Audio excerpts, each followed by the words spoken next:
আল্লাহ পাক রব্বুল আলামিন বলছেন ওয়া ইয ক্বালা রাব্বুকা লিল মালাইকাতি ইন্নী জাইলুন ফিল আরদি খলিফা ক্বালু আতাজআলু ফীহা মান ইউফসিদু ফীহা ويسفك الدماء জোরে বলেন আল্লাহু আকবার। আল্লাহ পাক রব্বুল আলামিন সকল ফেরেশতাদেরকে একসাথে করেন, একত্রিত করে সমবেত করেন। সকল ফেরেশতাদেরকে উদ্দেশ্য করে আল্লাহ তাআলা প্রশ্ন ছুড়ে দিলেন। আল্লাহ তাআলা বলছেন ওয়া ইয ক্বালা রাব্বুকা লিল মালাম ইন্নী জাইলুন ফিল আরদি খলিফা। হে ফেরেশতা সকল শোনো, আমি জমিনের মধ্যে, দুনিয়ার জমিনের মধ্যে আদম সন্তানকে সৃষ্টি করতে চাই। দুনিয়ার মধ্যে আমার প্রতিনিধি সৃষ্টি করতে চাই। দুনিয়ার মধ্যে আমি আল্লাহ পাক রব্বুল আলামিন মানুষ ইনসান দুনিয়ার মধ্যে আমি সৃষ্টি করতে চাই। আল্লাহ পাক রব্বুল আলামিন যখন ফেরেশতাদের কি কথাগুলো বললেন, ফেরেশতারা উত্তর দিলেন ক্বালু মান ইউফসিদু ফীহা ওয়া ইয়াসফিকুন দিমা। আর জবান খুলে পড়েন আল্লাহু আকবার। ফেরেশতারা বললেন ক্বালু মান ইউফসিদু ফীহা ওয়া ইয়াসফিকুন দিমা। অগরব আমার মালিক আল্লাহ, মান ইউফসিদু ফীহা ওয়া ইয়াসফিকুন দিমা। আপনি যদি দুনিয়ার মধ্যে আদম সন্তানকে সৃষ্টি করতে চান, আপনি যদি দুনিয়ার মধ্যে ইনসান আপনি পাঠাতে চান, জমিনের মধ্যে আপনার প্রতিনিধি যদি আপনি কায়েম করতে চান, তাহলে শুনেন ক্বালু মান ইউফসিদু ফীহা, তারা ফিতনা ফাসাদ করবে, ওয়া ইয়াসফিকুন দিমা, ফিতনা ফাসাদ করে ক্ষান্ত হবে না, তারা রক্তপাত ঘটাবে, তারা এক আরেকজনের মধ্যে ফিতনা ফাসাদ ঝগড়া বিবাদ করবেন। জোরে জোরে বলেন সুবহানাল্লাহ। ফেরেশতারা বললেন আল্লাহ কেন জানেন? আপনি যখন জমিনের মধ্যে জিন জাতিকে সৃষ্টি করলেন, এই জিন জাতিকে সৃষ্টি করেছিলেন আপনার ইবাদত যেন করে, আপনার দাসত্ব যেন করে, আপনার গোলামি যেন করে। জিন জাতিরা জমিনের মধ্যে গিয়ে জমিনকে না পাক করে দিয়েছে, ঝগড়া করে, বিবাদ করে, খুনাখুনি করে, রক্তপাত ঘটে। তেমনি ভাবে আবার যদি আদম সন্তানদেরকে আপনি দুনিয়ার মধ্যে পাঠান, আর এই দুনিয়ার মধ্যে পাঠানোর কারণে আপনার আদম সন্তানগুলো এরকম খুনাখুনি রক্তপাত করাবে। সুবহানাল্লাহ।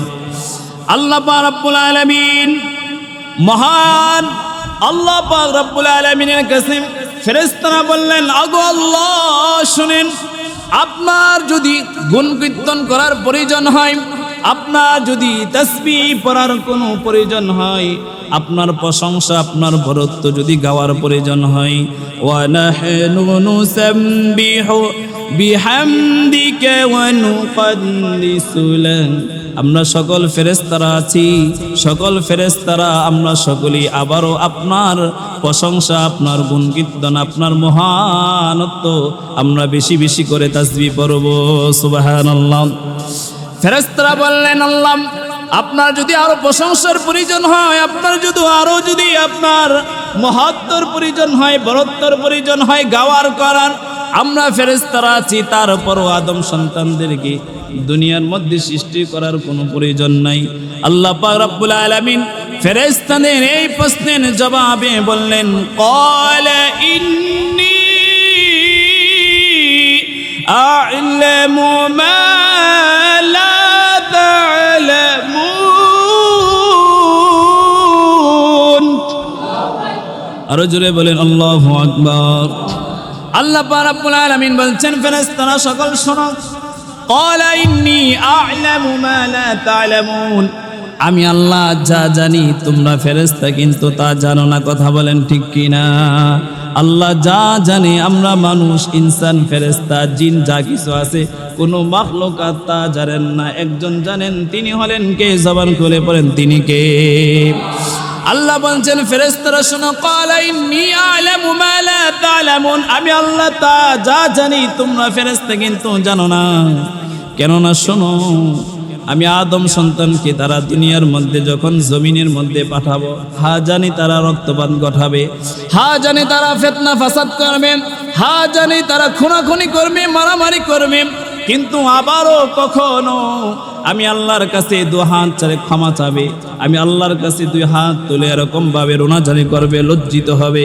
আমি আল্লাহর কাছে যখন আমার বান্দা বান্দিগুলো অপরাধের স্বীকৃতি দিবে, অপরাধের শিকার হয়ে যখন লজ্জিত হয়ে যখন কান্না করবে, অপরাধ সে করেছে লজ্জিত হবে, আমি আল্লাহ তাআলার কাছে সেই জিনিসটা অনেক ভালো লাগবে, আর তখন আমার ওই বান্দা বান্দিদেরকে মাফ করে দেব। সুবহানাল্লাহ। আল্লাহ পাক রব্বুল আলামিন আদম সন্তান বানাবেন। আল্লাহ পাক রব্বুল আলামিন খেয়াল করলেন দুনিয়ার মধ্যে আদম সন্তান বানাবেন। আল্লাহ তাআলা সকল কিছু সৃষ্টি করেছেন ফেরেশতাদের মাধ্যমে। এই সাত আসমান সাত জমিন মক্কাতুল মুকাররমা, এই মাসের মধ্যে হাজী সাহেবগণ সারা পৃথিবীর মধ্য থেকে ছুটে ছুটে মক্কাতুল মুকাররমা যাবে হজ করতে। যেই মক্কা কাবা ঘরের মধ্যে যদি এক রাকাত কোনো হাজী সাহেবগণ নামাজ পড়ে, আল্লাহ বলেন আমি ওই হাজী সাহেবের আমল নামার মধ্যে 1,00,000 রাকাতের সওয়াব লিখে দেব। সুবহানাল্লাহ। যেই কাবা ঘরের মধ্যে যদি এক রাকাত কোনো বান্দা বান্দি খানায় কাবার মধ্যে যদি নামাজ পড়ে 1,00,000 রাকাতের সওয়াব দান করবেন। এই খানায় কাবাও বানাইলেন ফেরেশতারা, যা কিছু আমরা চোখে দেখতেছি সব কিছু ফেরেশতারা বানাইলেন। আল্লাহ তাআলা বললেন, হে ফেরেশতারা, আদমকে তোমরা বানানো শুরু করো, আদমের দেহটাকে বানানো শুরু করো, আদমের যেই দেহটা আছে বডিটা আছে সেইটাকে বানানো শুরু করো। আদমের দেহ বডি সব কিছু বানানো শুরু করলেন, বানানো শেষ হয়ে গেলেন। আল্লাহ পাক রব্বুল আলামিনের দরবারে ফেরেশতারা বললেন, আল্লাহ আপনি যেভাবে যেই রঙে যেই ঢঙ্গে বলেছেন আদমকে বানাইতে, সেইভাবে আদমের ডেড বডিটা আদমের দেহটাকে বানিয়েছি। জোরে বলেন সুবহানাল্লাহ। আল্লাহ পাক রব্বুল আলামিন দৃষ্টি করলেন না, আমি আল্লাহর মন কুদরতি মন মতো আদমের ডেড বডিটা হয় নাই, আমি আল্লাহর কুদরতি মন মতে আদমের দেহটা হয় নাই। আল্লাহ পাক রব্বুল আলামিন খলাকতা বিয়াদাইয়া, আল্লাহ তাআলা নিজ কুদরতি হাত দিয়ে আদম আলাইহিস সালাতু ওয়াস সালামের চেহারাটা, নাক, চোখ, ঠোঁট, মুখ আল্লাহর কুদরতি হাত দিয়ে আদম আলাইহিস সালাতু ওয়াস সালামের চেহারাটা বানিয়েছেন। সুবহানাল্লাহ। আরো জোরে বলেন আল্লাহু আকবার। আল্লাহ পাক রব্বুল আলামিন বলছেন, এই ফেরেশতারা শোনো, আমি আল্লাহ পাক রব্বুল আলামিন আদমের চেহারাটাকে আমি আল্লাহর নিজ কুদরতি হাতে কেন বানাইলাম, আমি আল্লাহ পাক রব্বুল আলামিন এই কারণে বানাইলাম। খলাকতা বিয়াদাইয়া, আমার হাত দিয়ে কেন বানাইলাম, আমি আল্লাহ পাক রব্বুল আলামিন আদমের চেহারাটা বানাইলাম, আদমের কপালটা বানাইলাম, আমি আমার হাত দিয়ে কেন বানাইলাম। এই কপাল দুনিয়া কারোর সামনে নত হবে না, একমাত্র আমি আল্লাহর কুদরতি পাই নত হবে। কথা বলেন ঠিক কিনা? আমি আল্লাহ পাক রব্বুল আলামিন, আমি আল্লাহর নিজ কুদরতি হাতে কেন আমি আল্লাহ জবানকে আমি বানাইলাম। 10 মাস 10 দিন গর্ভের মধ্যে একটা সন্তান থেকে মায়ের গর্ভের মধ্যে 10 মাস 10 দিন একজন মার মাসিক বন্ধ হয়ে যায়। এই মাসিকের রক্ত আল্লাহ পাক রব্বুল আলামিন জবান দিয়ে তার ওই মায়ের সন্তানের পেটের মধ্যে নেই নাই, মায়ের নাভি সন্তানের নাভি এক করে দেন, কালেকশন করে দেন, যেন জবান যেন না পাক না হয়। এই বান্দা জমিনের মধ্যে যখন আসবে, ভূমিষ্ঠ হবে, এই জবান দিয়ে আল্লাহকে ডাকবে। এই জবান আল্লাহ তাআলার দরবারে অনেক পবিত্র। কথা বলেন ঠিক কিনা? এই চক্ষু দিয়ে আমার কালাম পড়বে, এই চক্ষু দিয়ে তার গুনার জন্য আমি আল্লাহর কাছে লজ্জিত হবে। তার জন্য ফেরেশতারা শোনো শোনো, আমি আল্লাহ পাক রব্বুল আলামিন আদমের সম্পূর্ণ চেহারা, ঠোঁট, মুখ, চোখ আমি আল্লাহর কুদরতি হাতে বানাইয়া দিলাম। সুবহানাল্লাহ। তাহলে মুসলমান বাবা ভাইরা আমার, আমরা আদম আলাইহিস সালাতু ওয়াস সালামের সন্তান। কথা বলেন ঠিক কিনা? আমাদের আদি পিতা যিনি হলেন হযরতে আদম, সর্বপ্রথম মানুষ সৃষ্টি করলেন যার কিনা মাও নাই বাবাও নাই।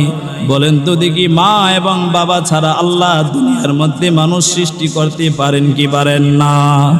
আরো জোরে বলেন, পারেন কি পারেন না?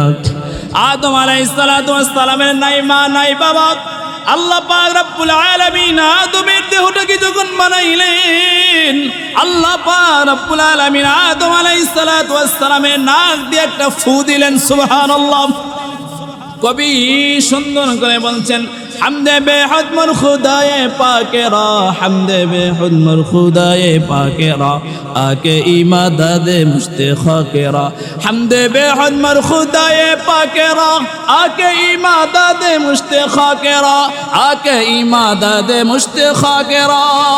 আল্লাহ পাক রব্বুল আলামিন বলেন, আমি আদমের নাক দিয়ে একটা ফু দিলাম, আদম থেকে ধরে কিয়ামত পর্যন্ত যত বান্দা বান্দি জমিনের মধ্যে আসবে, সকল বান্দা বান্দির রুহু আদমের ভিতরে প্রবেশ করে দিয়েছি। সুবহানাল্লাহ।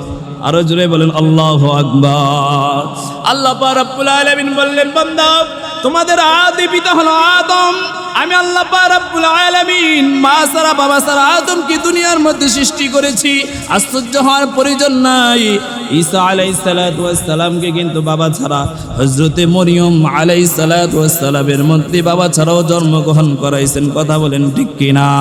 এটা জোরে বলেন কার মহিমা? আরো জোরে বলেন কার মহিমা? আমাদের আদি পিতা হলো হযরতে আদম, আমাদের জাতির পিতা হলো হযরত ইব্রাহিম আলাইহিস সালাতু ওয়াস সালাম। একজন মুসলমানের সন্তান, তার এরকম ভাবে পরিচয় থাকে, তার বাবা চারজন। একজন হলো আদি পিতা হযরতে আদম, আরেকজন হলো জাতির পিতা হযরতে ইব্রাহিম, আরেকজন হলো তার জন্মদাতা নিজ বাবা, আরেকজন হলো রূহানি পিতা। মুফাসসিরিন কেরাম বলেন, রূহানি পিতা বলতে আমার আপনার কলিজার টুকরা নবী হযরতে মুহাম্মদুর রাসূলুল্লাহ। সুবহানাল্লাহ। একজন মুসলমানের পরিচয় হবে, তার পিতা হলো চারজন। একজন হলো আদি পিতা আদম, আরেকজন হলো জাতির পিতা, মুসলিম জাহানের জাতির পিতা হযরতে ইব্রাহিম। কথা বলেন ঠিক কিনা? মিল্লাতা আবিকুম ইব্রাহিম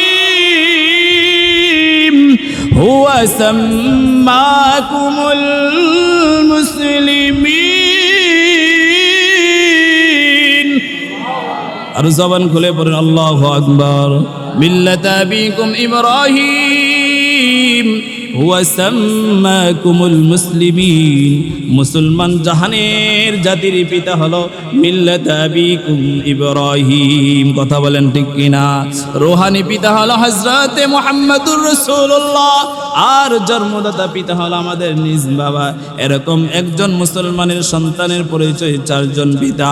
আল্লাহ পাক রব্বুল আলামিন আদম আলাইহিস সালাতু ওয়াস সালামকে বানাইলেন। বানানোর পর সকল ফেরেশতাদের কাছ থেকে আল্লাহ পাক রব্বুল আলামিন আদমকে সম্মান দেওয়ার জন্য আল্লাহ পাক রব্বুল আলামিন যত কিছু সৃষ্টি করেছেন সকল কিছুর নাম আল্লাহ তাআলা আদম আলাইহিস সালাতু ওয়াস সালামকে শিক্ষা দিচ্ছেন। জোরে বলেন সুবহানাল্লাহ। ওয়া আল্লামা আদামাল আসমাআ কুল্লাহা ثم عرضهم على الملائكة فقال أنبئوني بأسماء هؤلاء إن كنتم صادقين. جري بلن سبحان الله. وعلم آدم الأسماء كلها ثم عرضهم على الملائكة. আদম আলাইহিস সালাতু ওয়াস সালামকে সকল কিছু শিক্ষা দিলেন। এই পৃথিবীর মধ্যে যা কিছু আল্লাহ তাআলা সৃষ্টি করেছেন সকল কিছুর নামকে আল্লাহ তাআলা আদম আলাইহিস সালাতু ওয়াস সালামকে শিক্ষা দিলেন। সুম্মা আরাদাহুম আলাল মালাইকাতি ফাকাল আনবিউনি বিআসমাই হাউলাই ইন কুনতুম সাদিকিন। আল্লাহ পাক রব্বুল আলামিন ফেরেশতাদেরকে বললেন, ফেরেশতারা আল্লাহ তাআলা ফেরেশতাদেরকে লক্ষ্য করে বললেন, আমি আল্লাহ তাআলা শুরু থেকে ধরে এই পর্যন্ত যা কিছু সৃষ্টি করেছি সব কিছুর নাম তোমরা ফেরেশতারা বলো। ফেরেশতারা বললেন, ফাকাল আনবিউনি বিআসমাই হাউলাই ইন কুনতুম সাদিকিন। আল্লাহ তুমি যা শিক্ষা দিয়েছো আমরা তাই শিখতে পেরেছি, আমরা তো তোমার শিক্ষার বাহিরে আর কিছুই জানি না। সুবহানাল্লাহ। আদম আলাইহিসসালাতু ওয়াসসালামকে শ্রেষ্ঠত্ব দেওয়ার জন্য সকল ফেরেশতাদের থেকে উঠতে আদম আলাইহিসসালাতু ওয়াসসালামকে করার জন্য সকল ফেরেশতাদের সামনে আদম আলাইহিসসালাতু ওয়াসসালামকে আনলেন। আদম আলাইহিসসালাতু ওয়াসসালামকে এনে বললেন, ক্বালু সুবহানাকা লা ইলমা লানা ইল্লা মা আল্লামতানা ইন্নাকা আনতাল আলিমুল হাকীম। আদমকে বললেন, ক্বালা ইয়া আদম আনবিউহুম বিআসমাইহিম। এ আদম আমি আল্লাহ তাআলা যা কিছু সৃষ্টি করেছি সব কিছুর নাম এক এক করে বলে দাও। সুবহানাল্লাহ। ফালাম্মা আনবাআহুম বিআসমাইহিম قال ألم أقل لكم إني أعلم غيب السماوات والأرض وأعلم ما تبدون وما كنتم تكفرون। জোরে বলেন সুবহানাল্লাহ। আদম আলাইহিসসালাতু ওয়াসসালাম আল্লাহ পাক রব্বুল আলামিন যা কিছু সৃষ্টি করেছেন সব কিছু এক এক করে বলে দিয়েছেন। আল্লাহু আকবার। আরো জোরে বলেন আল্লাহু আকবার। ফেরেশতারা আশ্চর্য হয়ে গেল। আল্লাহ বললেন, হে ফেরেশতারা তোমরা তো বলেছিলে আদমকে সৃষ্টি না করার জন্য। দেখো তো দেখি তোমাদেরকেও প্রশ্ন করেছিলাম, তোমাদেরকেও জিজ্ঞেস করেছিলাম আমি আল্লাহ যা কিছু সৃষ্টি করেছি সব কিছুর নাম বলে দিতে। দেখো দেখো আদম বলতে দেরি হয়েছে, সব কিছুর নাম আমি আল্লাহর কাছে বলে দিতে দেরি হয় নাই। সুবহানাল্লাহ। আল্লাহ পাক রব্বুল আলামিন ফেরেশতাদেরকে উদ্দেশ্য করে বললেন, হে ফেরেশতারা আমি এই আদমকে এই আদমের সন্তানদেরকে আমি জমিনের মধ্যে পাঠাবো। আল্লাহ পাক রব্বুল আলামিন ফেরেশতাদেরকে আল্লাহ তাআলা আদেশ দিলেন, ওয়া ইন কুল্লা লিল মালাইকাতি ইসজুদু লিআদম ফাসজুদু ইল্লা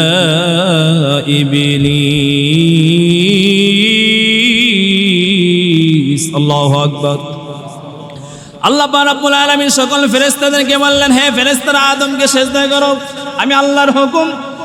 আল্লাহ পাক রব্বুল আলামিন সকল ফেরেশতাগুলো আদম আলাইহিসসালাতু ওয়াসসালামকে সিজদা করলেন।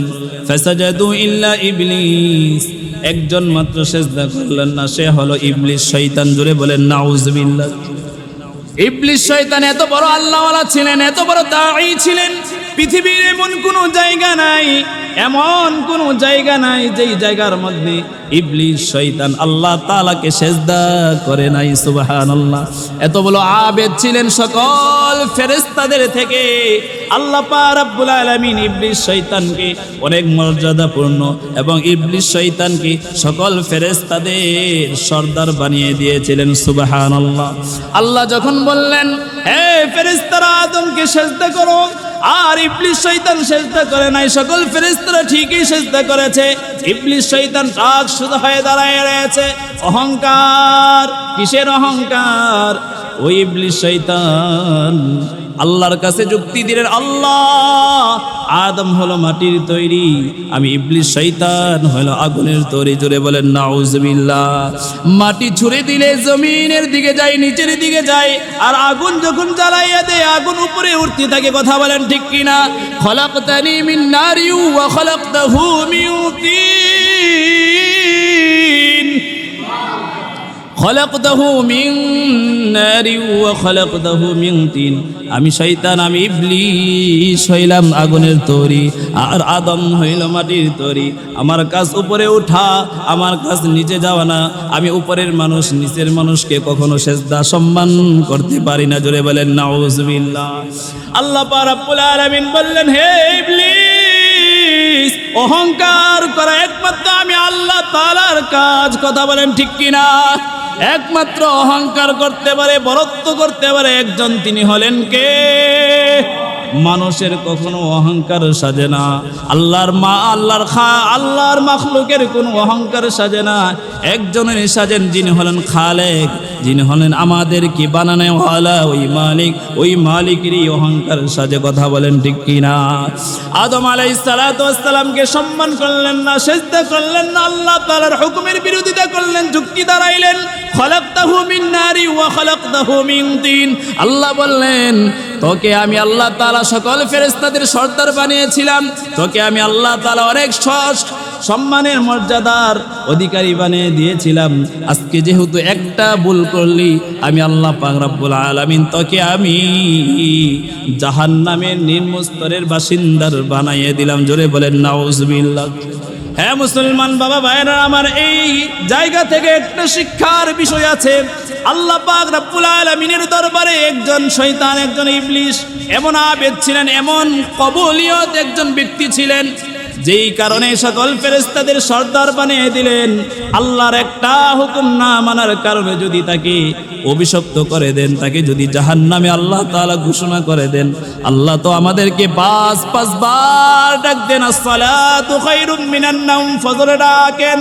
আল্লাহ পাক রব্বুল আলামিন আবার ডাকেন, হাইয়া আলাল ফালাহ, হাইয়া আলাস সালাহ, কল্যাণের দিকে আসো, নামাজের দিকে আসো। শয়তান যদি একটা অপরাধ করার কারণে, একটা হুকুম লঙ্ঘন করার কারণে যদি জাহান্নামী হয়, আমরাও তো আদমের সন্তান, আমরা দিনে 5 বার আল্লাহর হুকুমকে লঙ্ঘন করতেছি। কথা বলেন ঠিক কিনা? আজকে থেকে নিয়ত করিনি বাবা, যুবক ভাই আমার, আল্লাহ আর কখনো আল্লাহর হুকুম ছাড়ব না, রাসূলের সুন্নাত তরিকা অনুযায়ী চলব, রাসূল সাল্লাল্লাহু আলাইহি ওয়াসাল্লামের সুন্নাত ছাড়ব না। হযরত আদম আলাইহিস সালাতু ওয়াস সালামকে সিজদা না করার কারণে আদমকে অভিশপ্ত বানিয়ে দিলেন। আল্লাহ তাআলার কাছে আদম বললেন, শয়তান বললেন, আল্লাহ আমি ছিলাম আবেদ, আমি ছিলাম সকল শয়তানের, সকল ফেরেশতাদের সর্দার, আমাকে অনেক সম্মানের মর্যাদার অধিকারী বানিয়েছিল, যেহেতু একটা হুকুম লঙ্ঘন করার কারণে আমাকে জাহান্নামী সাব্যস্ত করলা, আমাকে অভিশপ্ত সাব্যস্ত করলা। তোমার কাছে আমি কয়েকটা আবদার চাই, এই কয়েকটা আবদার আমি তোমার কাছে করতে চাই, এবং এই আবদারগুলো আমার মানতে হবে। সুবহানাল্লাহ। মুসলমান বাবা ভাইরা আমার, কথাগুলো মন দিয়ে শুনেন। শয়তান ইবলিস বলল, আল্লাহ আমি তোমার কাছে কয়েকটা দরখাস্ত চাই, আবদার চাই। আমাকে যেহেতু তোমার একটা হুকুম লঙ্ঘন করার কারণে আমাকে অভিশপ্ত জাহান্নামী করে দিলা, আমি তোমার কাছে চাই আমি কিয়ামত পর্যন্ত যেন আমি হায়াত পাই। সুবহানাল্লাহ। তুমি আমি আদমকে সিজদা এবং কি সম্মান না করার কারণে আমাকে অভিশপ্ত করলা। এই আদম সন্তান যখন জমিনের মধ্যে পাঠাইবা, আদম সন্তানকে ধোঁকা দিয়ে আদম সন্তানের রগের শিরায় সেরাই যেন আমি ধোঁকা দিতে পারি। জোরে বলেন নাউজুবিল্লাহ। আদমের শয়তানের প্রত্যেকটা দরখাস্ত আল্লাহ তাআলা কবুল করলেন, আল্লাহ তাআলা মঞ্জুর করলেন। আল্লাহ তাআলার কাছে শয়তান বললেন, আল্লাহ আদমের সন্তানদেরকে যখন জমিনের মধ্যে পাঠাইবা, সূরাতুল আরাফের মধ্যে আল্লাহ তাআলা বললেন, সুম্মা লাআতিয়ান্নাহুম মিন বাইনি আইদিহিম ওয়া মিন খালফিহিম ওয়া আন আইমানিহিম ওয়া আন শামাইলিহিম ওয়া লা তাজিদু আকতারাহুম শাকিরিন। আল্লাহ তাআলার কাছে শয়তান বললেন, সুম্মা লাআতিয়ান্নাহুম মিন বাইনি আইদিহিম, আদম সন্তানদেরকে আমি ডান দিক দিয়ে ধোঁকা দেব। সুম্মা লাআতিয়ান্নাহুম মিন বাইনি আইদিহিম ওয়া মিন খালফিহিম, আমি বাম দিক দিয়ে ধোঁকা দিব। ওয়া আন শামাইলিহিম ওয়া লা তাজিদু আকসারাহুম শাকিরিন, ডানে বামে সামনে পিছনে চতুর্দিক দিয়ে আমি আদমের সন্তানদেরকে জাহান্নামের পথের মধ্যে নিয়ে যাব। জোরে বলেন নাউজুবিল্লাহ। শয়তান ইবলিস, শুন, আমার বান্দা আদমের সন্তানদেরকে চতুর্দিক দিয়ে ধোঁকা দিবি, সমস্যা নাই। ডানো ধোঁকা দে, সমস্যা নাই। বাম দিক দিয়ে ধোঁকা দে, সমস্যা নাই। সামনের পিছনের দিক দিয়ে ধোঁকা দে, সমস্যা নাই। এই ধোঁকা খেয়ে ধোঁকার কারণে যখন সে গুনাহ করে ফেলবে, তো ওই শয়তানের ওয়াসওয়াসার কারণে কুমন্ত্রণায় পড়ে যখন আদমের সন্তানগুলো গুনাহ করবে, গুনাহ করার কারণে যখন মসজিদে এসে নামাজে দাঁড়াইয়া যাবে, এই কপালটাকে আমি আল্লাহ খলাকতা বিয়াদাইয়া, আমি আল্লাহ তাআলা নিজ কুদরতে হাতে এই কপালটা বানাইছি।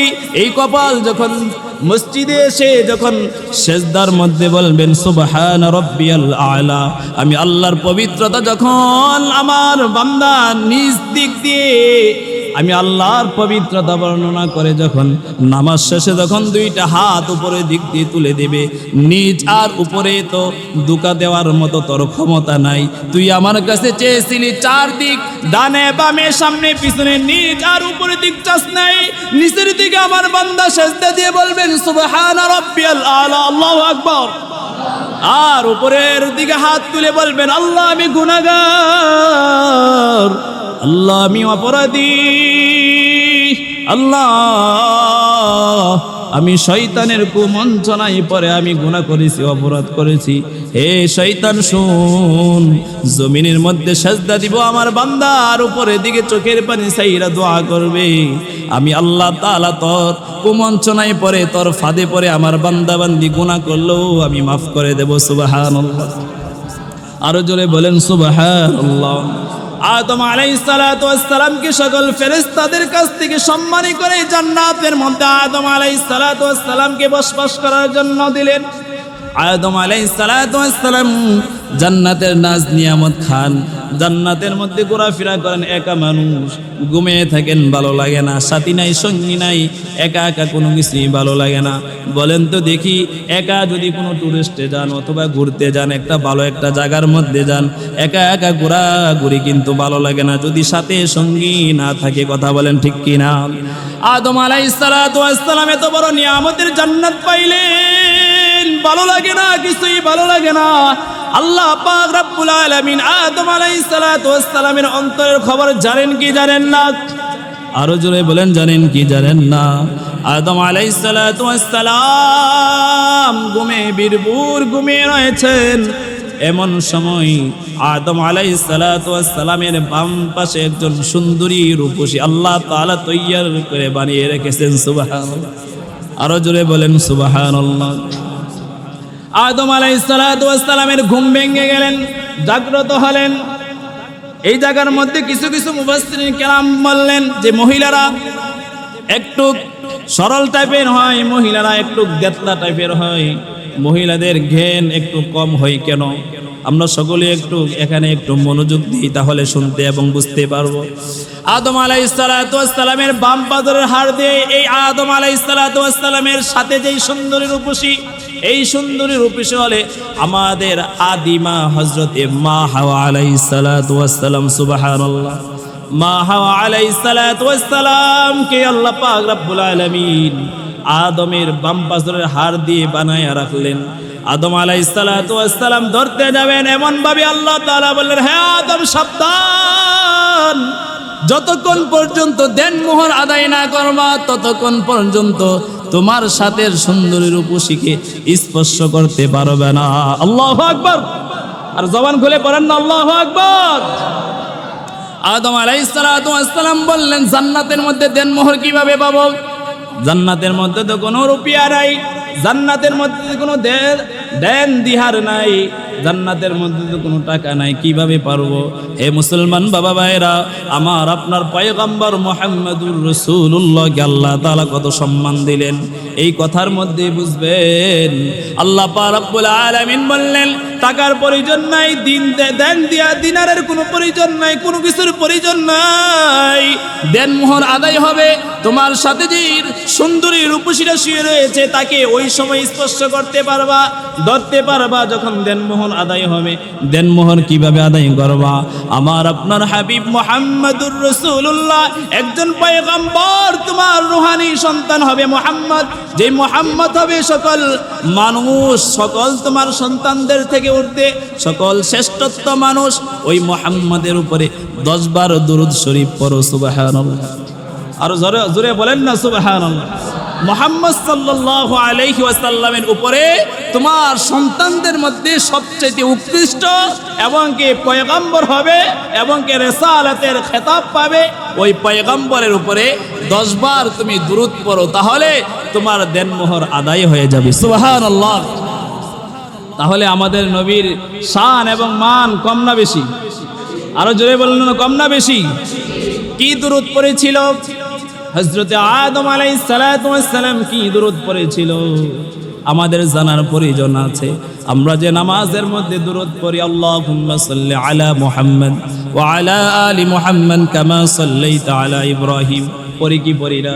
সবচাইতে উৎকৃষ্ট এবং সবচাইতে দামি দুরূদ হলো এইটা। সুবহানাল্লাহ।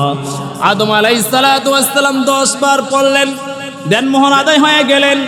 কিন্তু শয়তান কিন্তু চ্যালেঞ্জ দিয়ে আসছিলেন, আল্লাহ আদমকে সিজদা না দেওয়ার কারণে, সম্মান না করার কারণে আমাকে তুমি জাহান্নামের জিনজির পরাইয়া দিলা, আমাকে অভিশপ্ত দিয়ে দিলা। আদম আলাইহিস সালাতু ওয়াস সালাম এবং মা হাওয়া আলাইহিস সালাতু ওয়াস সালামকে শয়তান ওয়াসওয়াসা কুমন্ত্রণা দেওয়ার জন্য জান্নাতের চতুর্দিক দিয়ে ঘুরপাক খায়। কিসের বেশে ঘুরপাক খায়? দরবেশ, বড় এক হুজুর, বড় এক সাইকুল হাদিসের মতো অনেক সুদর্শন চেহারা, শয়তান বাপ ভঙ্গি নিয়ে আদম আলাইহিস সালাতু ওয়াস সালাম যখন জান্নাতে থাকেন না, ওই সময় মা হাওয়া আলাইহিস সালাতু ওয়াস সালামের কাছে যায়। সুবহানাল্লাহ। মা হাওয়া আলাইহিস সালাতু ওয়াস সালামের কাছে গিয়ে কান্না করে শয়তান। অনেক দরবেশের দরবেশ এরকম সাজগুজ নিয়ে হযরত হাওয়া আলাইহিস সালাতু ওয়াস সালামের কাছে গিয়ে কান্না করে। মা হাওয়া আলাইহিস সালাতু ওয়াস সালাম বলেন যে আপনি কেন কাঁদেন? ও না মা, তোমাকে বলা যাবে না। আমি কেন কাঁদি? আমি তো কাঁদি তোমাদের উপকারের জন্য। জোরে বলেন নাউজুবিল্লাহ। কিছু মানুষ আছে যে নেক শুরুতে দুঃখা আছে, কি আছে না? সে সুরুস্তারাত নেক, অনেক আল্লাহওয়ালা মানুষ, কিন্তু তার কথার মধ্যে কাজের মধ্যে দুঃখা আর গুনাহ। কথা বলেন ঠিক কিনা? তো আদম আলাইহিস সালাতু ওয়াস সালাম জান্নাত থেকে একটু বা জান্নাতের অন্য দিক দিয়ে ঘোরাঘুরি করতেছেন। মা হাওয়া আলাইহিস সালাতু ওয়াস সালামকে যখন একা পাইলেন, শয়তান ধোঁকা দেওয়ার জন্য সুবর্ণ সুযোগ পাইলেন। আপনি কেন কাঁদেন? মা হাওয়া আলাইহিস সালাতু ওয়াস সালাম যখন জিজ্ঞেস করলেন, মা কেন কাঁদি জানো? ওই যে জান্নাতের সব নাজ নিয়ামত খাওয়ার জন্য আল্লাহ বললেন, কিন্তু একটা নাজ নিয়ামত, একটা গাছের ফল না খাওয়ার জন্য বললেন। কেন জানো? ওই যে গন্ধম গাছ, ওই গন্ধম গাছের ফল না খাওয়ার জন্য কেন বলছে জানো আল্লাহ? এই গন্ধম গাছের ফল যদি খাও তাহলে তোমরা চিরস্থায়ী জান্নাতে বসবাস করতে পারবা। জোরে বলেন নাউজুবিল্লাহ। হযরত আদম আলাইহিস সালাতু ওয়াস সালাম মা হাওয়া আলাইহিস সালাতু ওয়াস সালামের কাছে আসলেন। মা হাওয়া আলাইহিস সালাতু ওয়াস সালাম আদমকে বলতেছেন, স্বামী হে আমার, আল্লাহ তো বলেছেন জান্নাতের সব নাজ নিয়ামত খাওয়ার জন্য, কিন্তু গন্ধম গাছের ফল না খাওয়ার জন্য। আজকে একজন দরবেশ, আজকে একজন আমাদের খিতাহাঙ্কি, আমাদের একজন ভালোবাসার মানুষ এসেছিলেন, আমাদেরকে পরামর্শ দিয়ে গেলেন। পরামর্শ দিতে নাকি আর পরামর্শ দিলেন? পরামর্শ সামনে শুনেন। আমাদেরকে পরামর্শ দিলেন, আল্লাহ সব কিছু খাইতে বললেন, আপনি একটু ভেবে দেখেন গন্ধম গাছের ফল না খাওয়ার জন্য আল্লাহ কেন বললেন। আমাদেরকে পরামর্শ দিলেন একজন দরবেশ এসে, যেন আমরা এই গন্ধম গাছের ফলও যেন খাই। এই গন্ধম গাছের ফল যদি খাই তাহলে আমরা চিরস্থায়ী জান্নাতে থাকতে পারবো। জোরে বলেন নাউজুবিল্লাহ। আল্লাহ পাক রব্বুল আলামিন আদম আলাইহিস সালাতু ওয়াস সালামকে জানায় দিয়েছেন, ওয়ালা তাকরাবা হাদিহিস শাজারা। আল্লাহু আকবার। হে আদম, জান্নাতে ঘুরবা, জান্নাতে নাজ নিয়ামত সব কিছু ভোগ করবা, সাবধান সাবধান। ওয়ালা তাকরাবা হাদিহিস শাজারা, ওই গাছটার কাছেও যেও না। সুবহানাল্লাহ। আল্লাহ বলছেন গন্ধম গাছের কাছে না যাইতে, আর শয়তান বলতেছে যাইতে। তাহলে অবশ্যই এটার মধ্যে একটা সন্দেহ আছে। আছে কি আছে না? আদম আলাইহিস সালাতু ওয়াস সালামকে বারবার বুঝাই, মা হাওয়া আলাইহিস সালাতু ওয়াস সালাম আসেন না, গন্ধম গাছের একটা ফল খাইলে তো আমরা চিরস্থায়ী জান্নাতে থাকতে পারবো। আদম বলতেছেন, না বিবি, খাওয়া যাবে না, আল্লাহই তো না করছেন, না খাই। কেননা হতো বা আপনাকে আল্লাহ তাআলা ভুল বুঝাইছে। জোরে বলেন নাউজুবিল্লাহ। আমার কাছে একটা লোক প্রত্যেকদিন আইসা কান্দে আর বলে, মা তুমি এই গাছের ফলটা এখনো খাইতেছো না, দেখবা তোমাকে কোন দিন জানি আল্লাহ তাআলা জান্নাত থেকে বের করে দেন। জোরে বলেন নাউজুবিল্লাহ। তো মহিলা মানুষ যদি পুরুষ মানুষকে হাজারো পাথরের মতন পুরুষ মানুষ হয়, মহিলা মানুষ কিন্তু বুঝাইলে অথবা কোনো কিছু একটা আবদার করলে একটা পুরুষ মানুষ এরকম গলে যায়। কথা বলেন ঠিক কিনা? দুর্বল হয়ে যায়।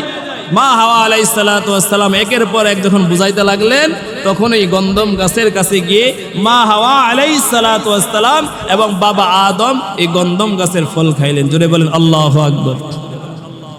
আদম আলাইহিস সালাতু ওয়াস সালাম এবং মা হাওয়া আলাইহিস সালাতু ওয়াস সালাম ওই গন্ধম গাছের ফল খাওয়ার সাথে সাথে জান্নাতের যেই পোশাক ছিল সব পোশাকগুলো পরে গেলেন, এবং জান্নাতের মধ্যে আল্লাহ তাআলা সব নাজ নিয়ামত রাখছেন, ভক্ষণ করবেন। কোনো কিছু খাইলে পায়খানা এবং প্রস্রাবের বেগ ধরবে না, কিন্তু যখন গন্ধম গাছের ফল খাইলেন সাথে সাথে হযরত আদম এবং মা হাওয়া আলাইহিস সালাতু ওয়াস সালামের পায়খানা এবং প্রস্রাবের বেগ ধরলেন। আল্লাহু আকবার। আল্লাহ রাব্বুল আলামিন বলছেন, আদম তোমাকে বলেছিলাম ওয়ালা তাকরাবা হাদিস শাজারা, তোমাকে শয়তান ওয়াসওয়াসা দেবে। শয়তান কিন্তু আমি আল্লাহর কাছে চ্যালেঞ্জ ছুড়ে আসছিল, আদমকে সিজদা না দেওয়ার কারণে আমাকে অভিশপ্ত বানাইলা, আমাকে গুনাহগার বানাইলা, আমাকে জান্নাত থেকে বের করে দিলা। আমি কিন্তু তোমার বান্দা বান্দীদেরকে ওয়াসওয়াসা দিয়ে তোমার জান্নাত থেকে আমি ফিরিয়ে দেব। হে আদম তুমি জান্নাত থেকে ধোঁকা খেয়ে গেলা। হে আদম যখনই তুমি গন্ধম গাছের ফল খাইলা, তোমার পায়খানা এবং বাথরুমের তোমার প্রয়োজন হইল, এই জান্নাতের মধ্যে প্রস্রাব এবং পায়খানার জায়গা না, যাও যাও দুনিয়ার মধ্যে যাও। সুবহানাল্লাহ।